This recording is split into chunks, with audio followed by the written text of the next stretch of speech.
The Zalkarian warship called Devastator moved through space toward a small blue planet. Commander Vex stood on the bridge and watched the planet on his screen. He had done this 15 times before. Each time was easy. This time would be easy too. Vex had 4 eyes that shined with happiness. He was going to add another planet to his list of victories. He was a famous military officer in the Zalkarian Empire. Everyone knew his name. Everyone respected him. His communications officer was a young woman named Kira. She turned from her station and looked at him. Her voice was professional and clear. "Sir, we have sent the message to the planet. We told them to surrender. They have 24 hours to answer." Vex made a clicking sound with his mouthparts. This was how Zalkarians showed they were happy. "Good work. Tell me about this species." Kira looked at her computer pad. "They walk on 2 legs. They are mammals. They breathe oxygen and nitrogen. They have reached their moon but cannot go much farther. They are primitive like all the others we have conquered." "Perfect," Vex said. He sat down in his command chair and smiled. "Another easy win. Tell me when they surrender." Vex did not know that right now on Earth a room full of humans was watching his ship. They were not scared. Some of them were actually trying not to laugh. General Kate Morrison stood in a big room deep inside the Pentagon. Her arms were crossed. She listened to the alien message for the 3rd time. Around the table sat military leaders from every major country on Earth. Scientists and language experts were there too. "Well," Kate said finally, "they are very direct." Dr. Ryan Clark was the head of the language team. He nodded his head. "The translation is correct, General. They want us to surrender right now. They promise not to kill us if we obey. This is standard Empire language." Colonel Pete Davis worked for Air Force Intelligence. He leaned forward and spoke. "General, we scanned their ship. It has weapons and shields. But the technology is simple. Nothing special. We understand how it works. And there is only one ship.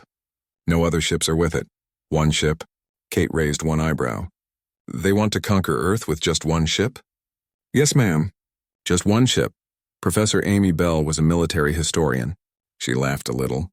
"General, this is old thinking, very old. The British did this hundreds of years ago. They sailed to other countries with big ships and guns. They thought everyone would be scared and give up. These aliens are doing the same thing but with a spaceship." "But we are not the people they think we are," Kate replied. "Colonel Davis, what can we do?" Davis showed them a tactical map on the screen. "We have 6 weapon platforms in space right now. The International Space Coalition has 12 more that we can move into position quickly. Our base on the moon can help us. And we have experimental weapons from Area 51 that we have wanted to test." General Ivan Petrov spoke through a video link from Moscow. "We also have 300 missiles that can hit targets in space. We can have them ready in 12 hours. China has similar weapons." Kate was quiet for a moment. She was thinking. "Dr. Clark, can we talk to them?" "Yes, General. Their message included a way for us to translate their language. We can answer them." "Good." Kate stood up straight. "Then let us teach these aliens about Earth. But first, let us give them a chance to leave peacefully. Open a communication channel." The communications team started working to connect with the alien ship. Kate turned to her staff. "I want to know everything about that ship. How strong is it? What are its weak points? How much power does it have? Can we hurt it? And someone call NASA. If this goes bad, I want every weapon we have ready to fire." She looked back at the alien ship on the screen. It was big and looked dangerous. But Kate had spent 30 years in the military. She knew that looking dangerous and being dangerous were 2 different things. "One ship," she said quietly to herself. What were they thinking? Around her, military personnel moved quickly and efficiently. Everyone knew their job. Everyone was calm. This was not the first time Earth had prepared for a threat. It would not be the last. Colonel Davis came back to the table with more information. "General, we have identified the ship's power source. It uses fusion energy just like we theorized. The shields work by creating an energy field. Our weapons can break through those shields if we coordinate our attack. How many hits can their shields take?" Kate asked. "Maybe 20 or 30 from our current weapons.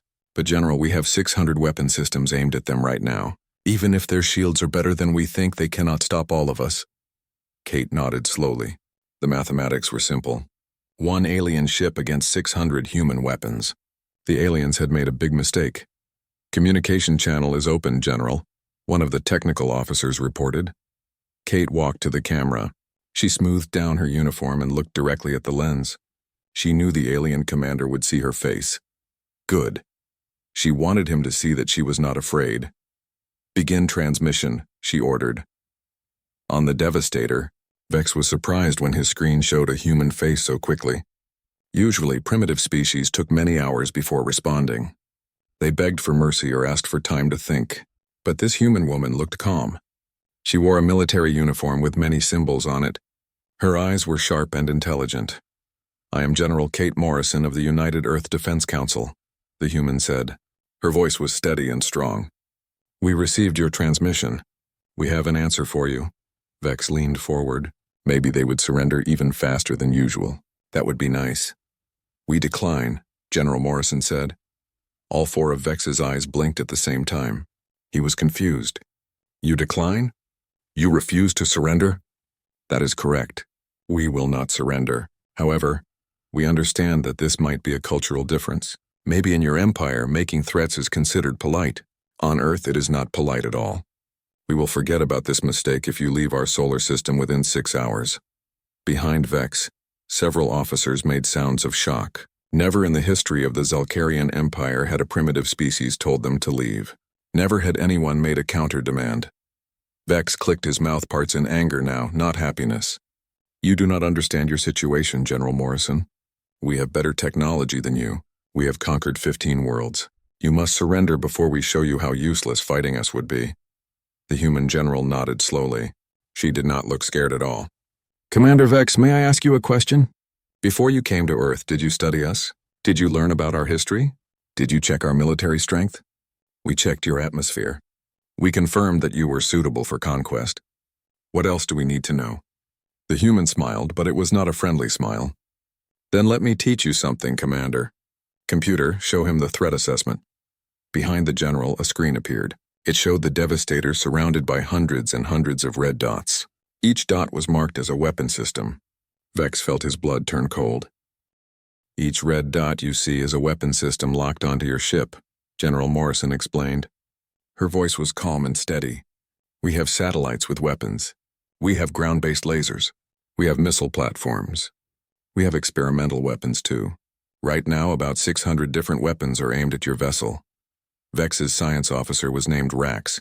He was a male Zalkarian who worked fast at his computer station. "Commander, she is telling the truth. I am detecting huge energy sources all around us. Some of these platforms are very close to us, less than 1,000 kilometers away. How did we not see them before?" "Stealth technology," Morrison answered. She was clearly listening to their conversation. "We have been developing it for many decades. Space is very big, Commander. It is easy to hide things when you know how to do it properly." Vex felt something he had never felt before during a conquest. He felt fear, but he tried to sound strong. "You would not dare to attack us. We have shields that protect our ship." "Oh, we are not going to attack you, Commander, not unless you force us to. But I think we should show you something. Do you see that asteroid about 10,000 kilometers from your position?" On Vex's screen, a targeting box appeared around a small asteroid that was floating in space near their ship. The asteroid was tumbling slowly through the darkness. "That asteroid is about the same size as your ship. It is made of similar materials. Please watch carefully." General Morrison made a hand gesture to someone off camera. "Fire." For exactly 3 seconds, nothing happened. Then the asteroid lit up like a small sun. Dozens of energy beams hit it at the same time from different directions. Then very fast projectiles struck it. After that, missiles with nuclear warheads exploded in a perfectly timed sequence. When the bright light faded, the asteroid was gone. It was not broken into pieces. It was not damaged. It was simply gone. It had been turned into atoms and dust. Every officer on the Devastator's bridge stood completely still. They all stared at the empty space where the asteroid had been just seconds before. "That strike took 3 seconds to plan and execute," Morrison continued. Her voice was still calm. "We can change our targeting to your ship in about 5 seconds. Your shields might stop the first few hits, maybe even the first 10 or 20 hits, but they will not stop all 600 weapons firing in waves. You would be destroyed before you could even charge your own weapons." Vex found his voice, but it sounded weak. "How is this possible? You are supposed to be primitive. You barely have space travel. Commander, humanity has been fighting wars for thousands of years. We have fought on land, on the sea, in the air, and now in space. We have fought each other with sticks and stones. We fought with swords and guns. We fought with tanks and airplanes and nuclear weapons. We have studied warfare so much that we have entire schools and universities dedicated to understanding it. Morrison leaned closer to her camera. Vex could see her face very clearly now. We did not just start developing space weapons when we reached space, Commander. We started developing them decades before we actually got there. We put weapons in orbit before we even had a permanent space station. Why? Because that is what humans do. We prepare for threats. We plan for danger. We assume the universe is hostile, and we act accordingly. So here is my offer, Commander Vex. You have 6 hours to leave our solar system. If you are still here after 6 hours, we will assume you are hostile and we will respond with overwhelming force. And Commander, one more thing. What? Vex asked weakly. Next time you want to conquer a species, I suggest you do your research first. You should have Googled us. That is one of our search engines. It is very useful for basic research. I hear the Zelkarian Empire is quite advanced. Perhaps you should invest in something similar. The transmission ended. The screen went black. Commander Vex sat in his chair. He stared at the empty screen. His bridge crew waited silently for orders. Nobody knew what to say. Sir? Kira asked quietly. Her voice was respectful but uncertain. What are your orders? Vex looked at the tactical display. It showed hundreds of red dots surrounding his ship. Each dot was a weapon that could kill him and his crew. He thought about his 15 previous conquests. He thought about how easy those victories had been. He thought about species that had no weapons in space. Species that had no idea an attack was coming. He thought about that asteroid turning to dust. Set course for home, he said quietly. Maximum speed. We leave immediately. Sir, should we inform the High Council about this? Kira asked. Yes, prepare a full report. Tell them everything. The weapons. The demonstration? Everything. Vex stood up from his chair. He suddenly felt very old and very tired. And Kira, make sure the report emphasizes one thing. What is that, sir? That we should never ever go back to Earth. The Devastator turned away from Earth and began accelerating toward home. On the bridge, Rax was still studying his sensor data. Commander, I have been analyzing the attack on the asteroid. The coordination was perfect. Multiple weapon types, multiple attack angles, perfectly timed. This was not improvised. They have practiced this. What do you mean? Vex asked. I mean they have drilled for this scenario, sir. They have trained for space combat. They have systems in place for coordinated attacks. This species has been preparing for space warfare for a long time. Vex sat back down in his chair. How long? Based on the sophistication of their systems, decades, sir. Maybe longer. They have been planning for this since before they had the technology to implement it. They planned for war before they could even fight one, Vex said quietly. What kind of species does that? A dangerous one, sir, Rax replied. Back on Earth, in the Pentagon Situation Room, General Kate Morrison watched the alien ship on the main screen. It was moving away fast, accelerating toward the edge of the solar system. They are leaving, Colonel Davis reported. Current speed and heading confirm they are going home. Good, Kate said. Stand down all weapon systems. Return to normal alert status. Around the table, people started to relax. Some smiled. Some laughed nervously. The tension that had filled the room began to fade. Professor Amy Bell spoke up. General, do you think they will come back? No, Kate replied. I think we scared them enough. They thought we were easy targets. Now they know better. What if they send more ships? Someone asked. Kate turned to look at the person who asked. Then we will destroy more ships. But I do not think they will. Their commander just learned a hard lesson. He will tell his leaders what happened. They will do what he should have done in the first place. What is that? Colonel Davis asked. Kate smiled slightly. They will Google us. Dr. Clark laughed at that. Others joined in. The Situation Room filled with the sound of relieved laughter. All right, everyone, Kate said, getting their attention back. Good work today. But this is not over. If one alien species found us, others will too. We need to be ready. Colonel Davis, I want a full review of our performance today. What worked? What did not work? What can we improve? Yes, ma'am. Dr. Clark, start preparing a first contact protocol. Something proper. Something diplomatic. Not all aliens will be hostile. We need to be ready for friendly contact, too. I will start on it immediately, General. Kate looked at the star field on the main screen. Somewhere out there, the alien ship was running home. Somewhere out there, other species were watching, learning, making decisions about humanity. The universe just got a lot more interesting, she said quietly. Professor Bell came to stand beside her.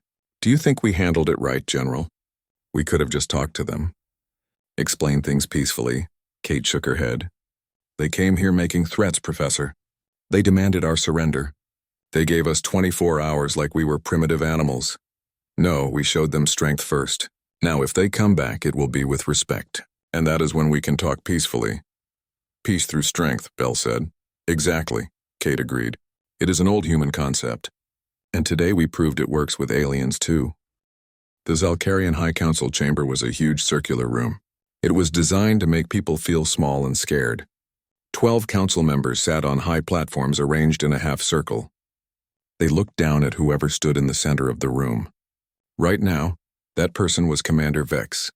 He had not slept since coming home. High Councilor Zarn was the oldest member. He spoke first. His voice was serious and cold. Commander Vex, you have served the Empire well for 20 years. You have conquered 15 worlds. This makes your failure with the humans very hard to understand. Honored Council, Vex began. He tried to keep his voice steady. I must tell you that the humans are different from any species we have met before. They are primitives, Counselor Mira interrupted. She was impatient. Our scans showed early space technology. They have barely left their planet. That is what we believed, Vex agreed. But the truth is very different. They have armed their entire orbit. They have hundreds of hidden weapons platforms. They have advanced stealth technology. They have weapon systems as good as ours. They showed me they could destroy the Devastator in seconds. The council members looked at each other. Counselor Jax was the military expert. He leaned forward. Are you sure these were real weapons? Maybe they were tricks, fake sensor readings to fool you? They destroyed an asteroid to show me their power, Vex replied. Multiple weapons attacked from different directions. The timing was perfect. It was not an illusion. It was real. Zarn clicked his mouthparts as he thought. This is worrying. We have never met a species that prepared so well for war before they achieved faster-than-light travel. Most species focus on exploration and peace. Humans seem to focus on survival, Honored Counselor. Their military leader, General Morrison, told me that humanity has been fighting wars for their entire recorded history. They have developed weapon technology alongside every other advancement they made. Counselor Mira made a dismissive hand gesture. Every species has a warlike period. They grow out of it. I am not sure humans have grown out of it, Vex said carefully. The general suggested that we should have researched them before approaching. She even named one of their information systems. Something called Google. Zarn was quiet for a long time. Finally, he spoke. This council will review your report, Commander Vex. You are dismissed. We will assign an intelligence officer to do proper research on this species. As Vex left the chamber, he passed a young female intelligence officer in the hallway. She had bright, intelligent eyes and carried a computer pad. Their eyes met briefly. Vex felt a sudden need to warn her about what she would discover. Good luck, he said simply. The officer, whose name was Tala, nodded politely and continued toward the council chamber. 3 days later, Intelligence Officer Tala sat in her small office. She was surrounded by screens showing human information. She had not left this room except to sleep for over 60 hours. Her mouth parts clicked nervously as she put together her report. The humans had made research easy. Their entire information network was open if you knew where to look. They shared everything on something called the Internet. Their history, their culture, their technology, even their military secrets. Everything was there. Everything.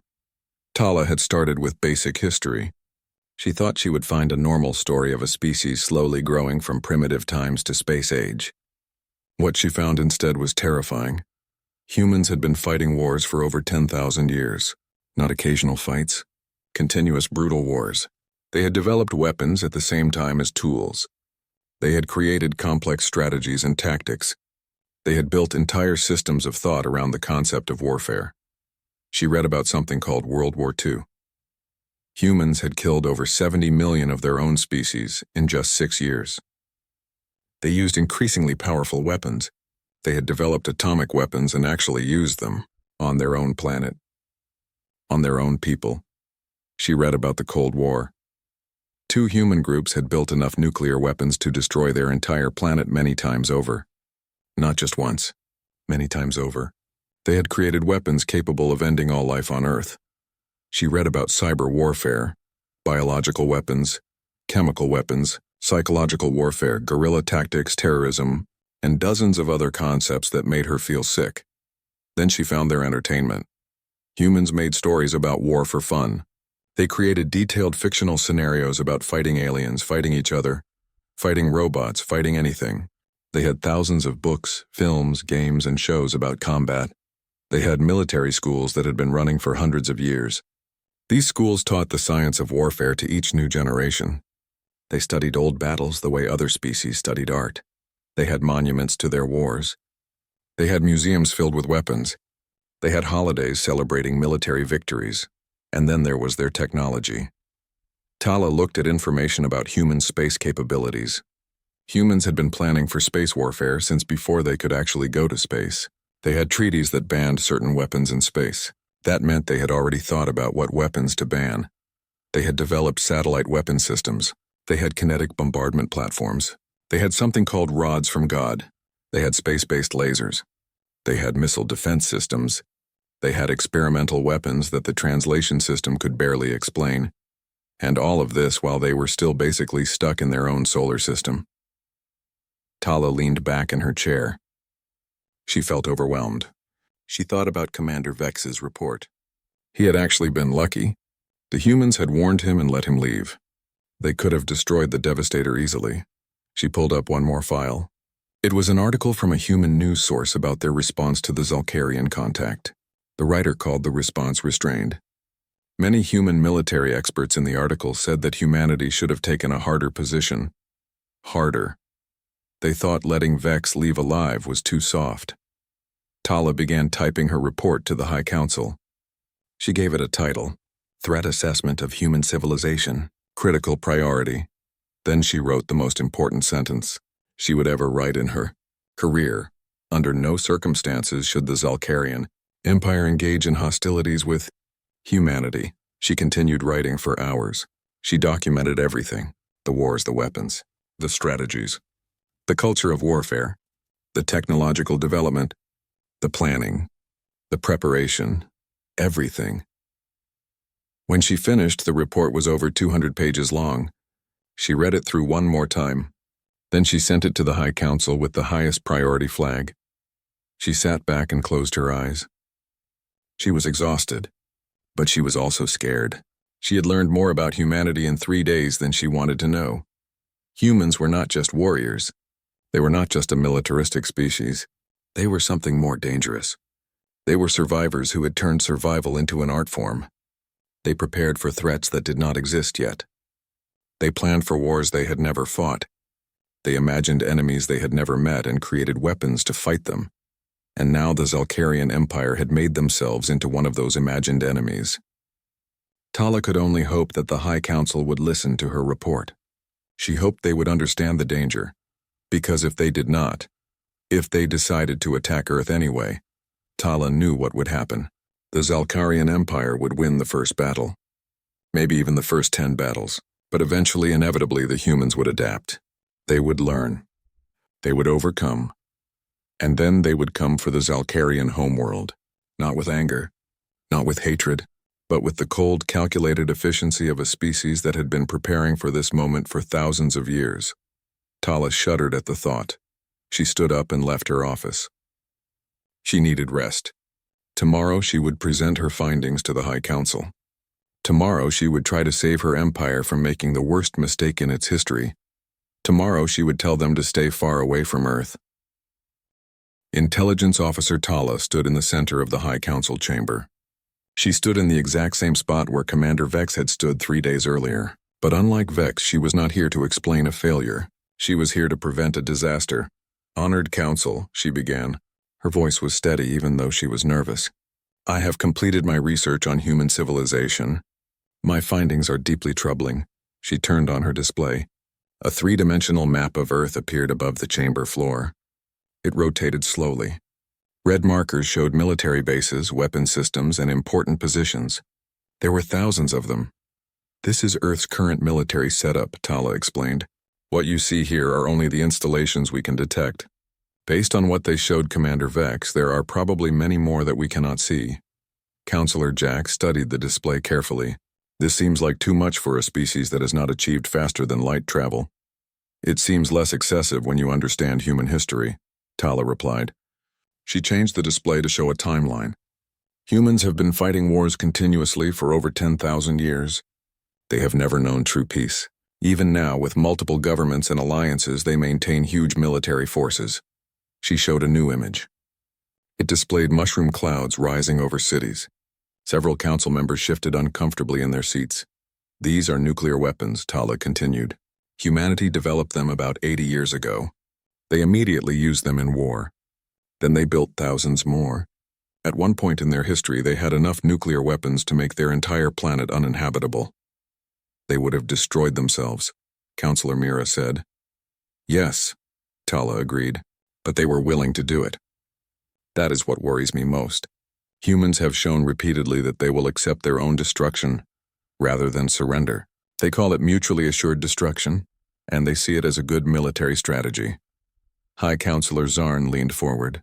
Continue your report, Officer Tala. Tala took a deep breath. She brought up a new display showing human military books and training materials. I have studied thousands of hours of human military training. I have read their strategy documents. I have analyzed their historical battles. Their approach to war is completely different from ours. We try to win quickly using better technology. Humans prepare for long wars. They plan for situations where they are weaker than their enemy. They develop strategies to fight stronger opponents. They study their enemies obsessively. She showed images of guerrilla fighters, submarines, stealth aircraft, and computer warfare centers. They have created entire categories of warfare designed to fight superior forces. They call it asymmetric warfare. If we attacked Earth with our full fleet, we would win the first battle. But then they would adapt.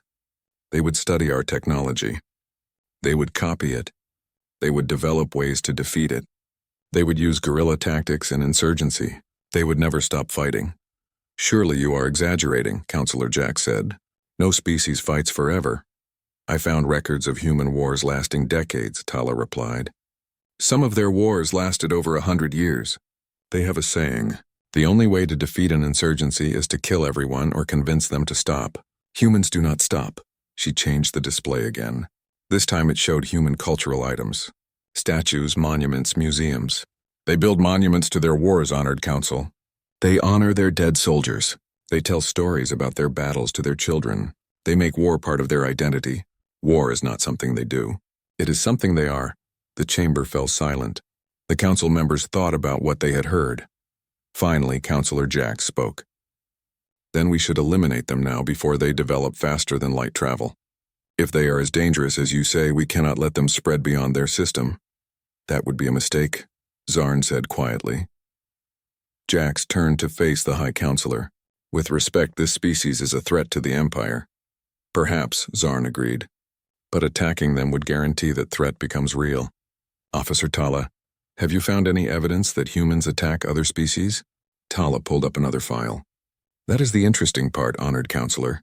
Humans seem to separate internal conflicts from external threats. When they face a common enemy, they unite very quickly. During their World War II, nations that had been enemies for centuries became allies in months. When Commander Vex approached Earth, every human government coordinated their response immediately. They went from separate nations to a unified defense force in less than a day. So if we attack them, Counselor Mira said slowly, we would unite their entire species against us. Exactly, Zarn confirmed. And a unified humanity with a common enemy would be far more dangerous than a divided one. Officer Tala, you mentioned other species. Has humanity met others besides us? Tala nodded. Yes, Honored Counselor. I found evidence of at least 3 other species making peaceful contact with humanity over the past 5 years. The humans call them the Confederacy of Peaceful Species. They have trade agreements. They share scientific knowledge. By all reports, these relationships work well for everyone. I know of this confederacy, Zarn said. They contacted us several years ago. We refused to join. Because we saw no value in alliances with primitive species. Perhaps we should reconsider. Counselor Jax made a sound of frustration. Are you suggesting we negotiate with these humans? After they humiliated us? I am suggesting we learn from our mistakes, Zarn replied. Commander Vex approached Earth with typical Imperial thinking. He assumed better technology meant certain victory. The humans proved him wrong. Now we have a choice. We can make the mistake bigger by attacking them. Or we can accept that humanity is different from other species we have met. The High Counselor stood up. This was a gesture that commanded immediate attention from everyone. The humans gave Commander Vex a warning and let him leave. That shows restraint. They have not attacked us since. That shows wisdom. And they share information about themselves openly on their internet. That shows confidence. He looked at each council member in turn. I propose we do what we should have done originally. We will contact the humans through proper diplomatic channels. We will apologize for our inappropriate approach, and we will ask to open negotiations. And if they refuse, Jax asked, then we will accept that refusal and keep a respectful distance, Zarn said firmly. The time of easy conquests is over. The universe is bigger and more complex than we thought. It is time the Zalcarian Empire adapted to that reality. The vote was not unanimous, but it was clear. The Zalcarian Empire would seek peace with humanity. As the council ended their meeting, Tala gathered her materials. Counselor Zarn walked over to her. Excellent work, Officer Tala. You may have saved the Empire from a terrible mistake. Thank you, honored counselor. Though I must say, the more I learned about humans, the more I wondered why they let Commander Vex leave at all. They could have destroyed the Devastator easily. Zarn clicked his mouthparts thoughtfully. Perhaps that is the most important lesson.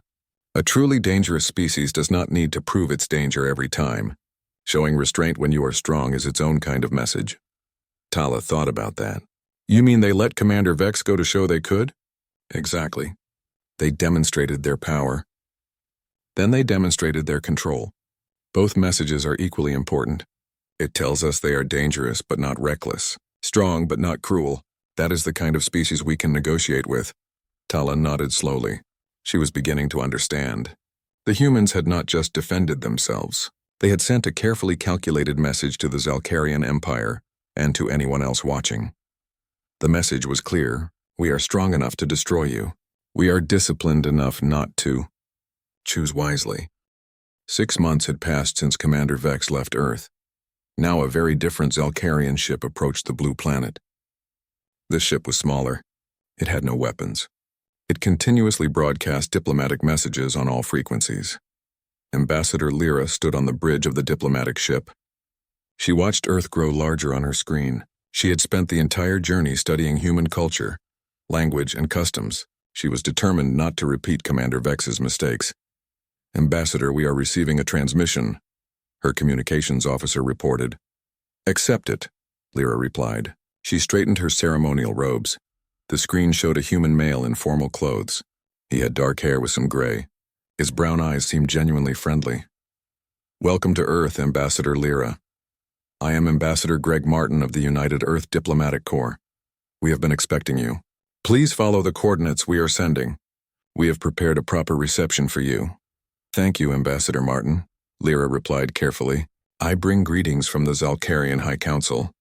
I wish to formally apologize for our previous inappropriate contact with your world. Martin smiled warmly.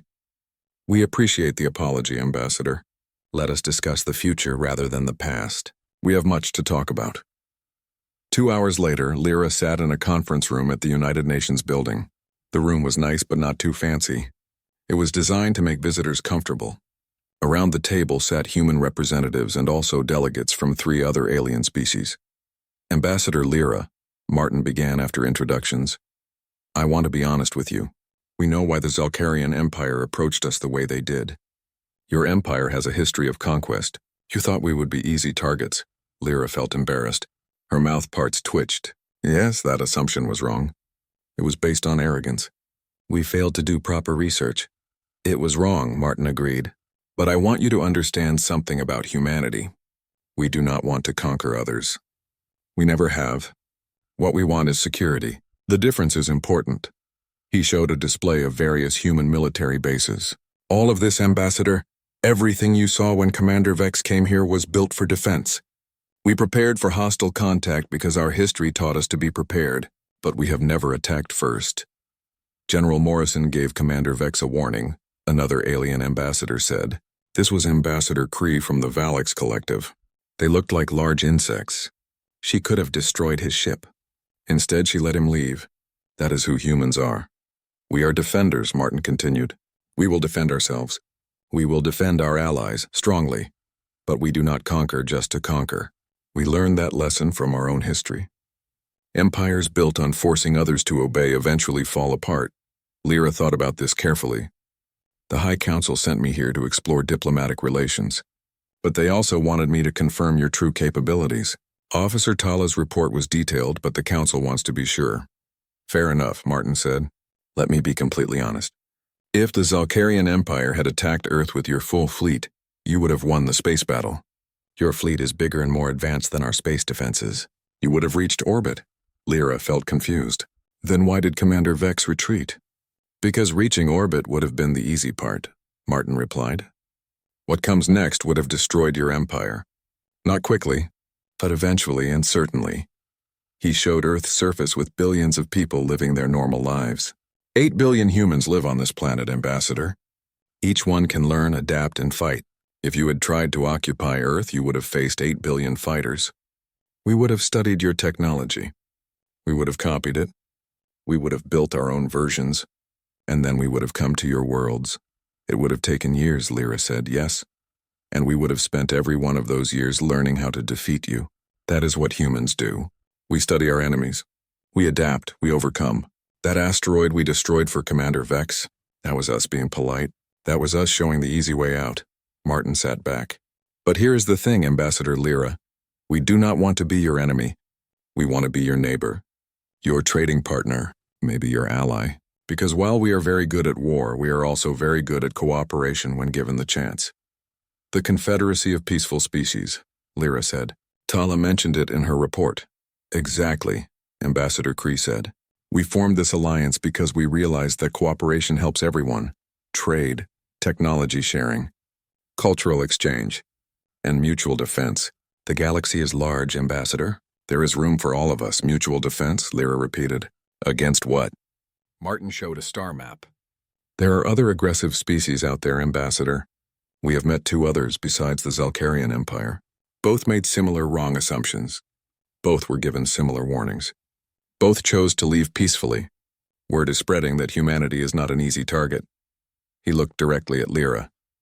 Your empire has a choice. You can continue trying to expand through conquest.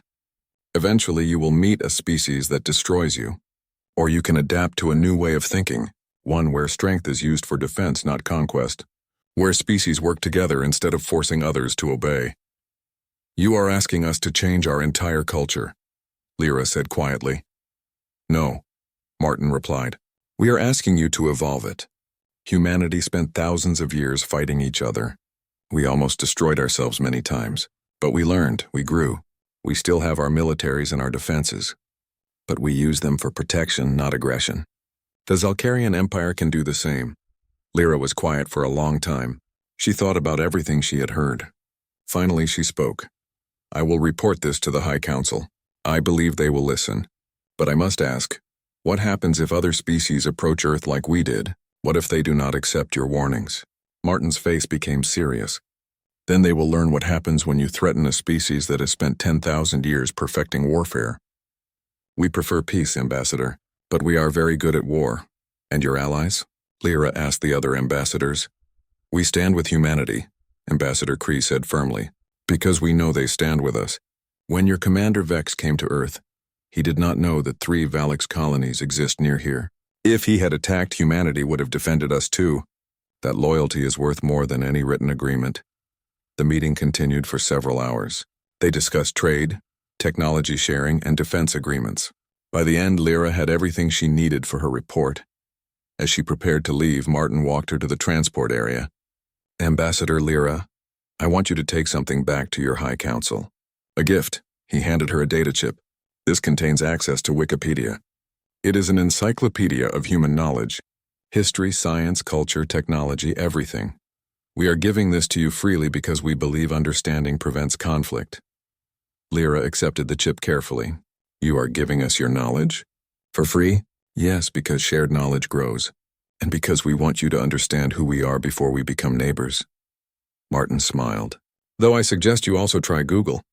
It is a useful search engine. It might have saved Commander Vex some trouble. Lyra clicked her mouthparts in amusement. I will include that in my report. Next time, Google the humans first.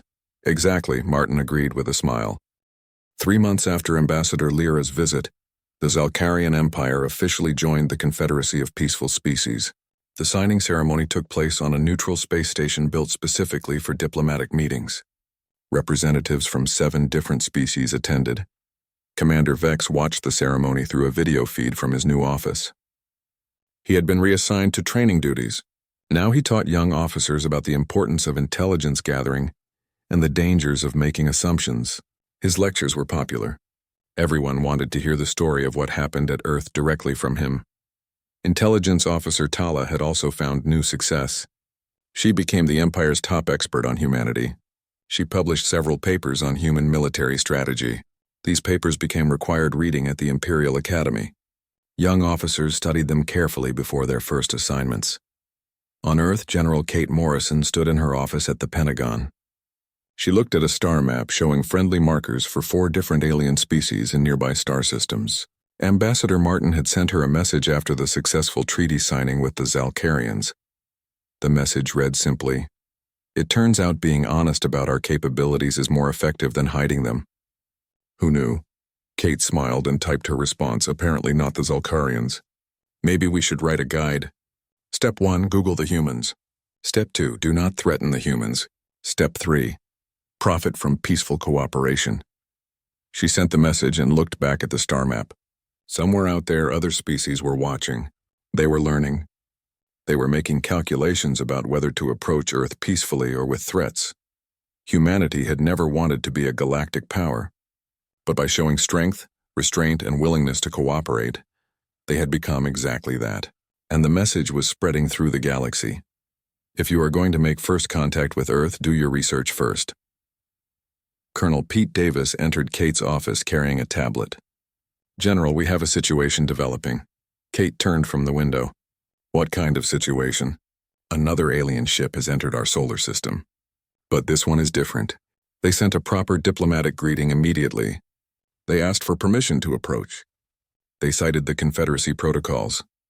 Kate felt herself relax slightly. Good. That is how it should be done. What species? They call themselves the Draxon Federation. According to their message, they learned about us from the Valix Collective. They are interested in opening trade relations. Have Ambassador Martin meet with them, and Pete, make sure they know we appreciate the proper approach. Yes, ma'am. There is one more thing. What is it? Their greeting message mentioned that they did extensive research on humanity before approaching. They specifically mentioned using our public information networks. They said, and I quote, "We Googled you first," Kate laughed. She could not help it. Well, that is progress. Spread the word. Proper research leads to proper first contact. As Davis left, Kate sat down at her desk. She pulled up a report from NASA about recent observations. More alien ships had been detected in nearby systems. Most stayed far away. A few approached cautiously. All of them seemed to be observing Earth carefully before making contact. Word was definitely spreading. Humanity was no longer an unknown. They were a known quantity, and that knowledge was keeping everyone safe. Meanwhile, in the Zalcarian Empire, Commander Vex stood before a class of young officers. They sat in neat rows, eager and attentive. These were the future of the Empire. Vex took his teaching responsibilities seriously. Today we will discuss the Earth incident, he began. How many of you have read Officer Tala's report on human civilization? Every hand went up. Good. Then you understand the basic facts. But I want to tell you what it felt like. I want you to understand not just what happened, but why it matters. He activated a display showing the Devastator surrounded by red dots. The same image General Morrison had shown him 6 months ago.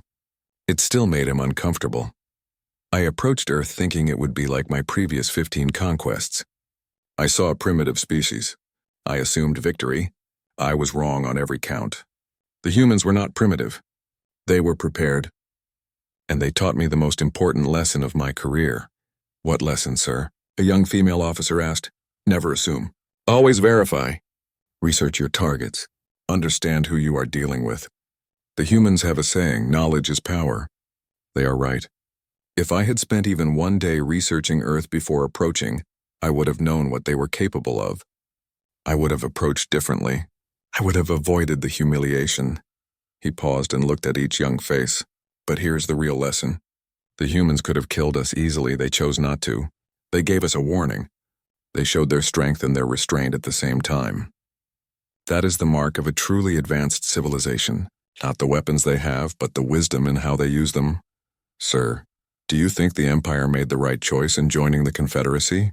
Another officer asked. Vex nodded slowly. Yes, I do. Our old ways were leading us toward destruction. We were expanding through conquest.